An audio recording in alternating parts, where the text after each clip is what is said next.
आता पौर्णिमा आपल्यातनं गेली, तिचं कुटुंब जळगाव मधनं आलं, मूळ जळगावचे, जळगाव मधनं येऊन इथं ते स्थायिक झाले आणि मग त्यांचा परिवार वाढला।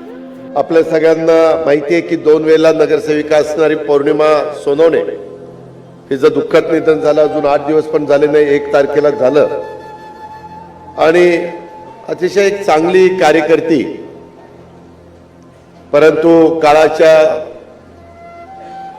पुढे तुमचं माझं काही चालत नाही आणि त्याच्यातनं ती आपल्याला सोडून गेली। मी तिला सुरुवातीलाच भावपूर्ण श्रद्धांजली अर्पण करतो। मित्रांनो, या घटना घडत असतात, पुन्हा त्या घरातही काळ त्या कुटुंबांनी स्वतःला सावरायचं असतं। मी तशाच पद्धतीनं अप्पा आणि बाकीच्या सगळ्यांना तशाच सूचना तिथं जाऊन मी अजित विलासराव मी सगळ्यांनी केल्या।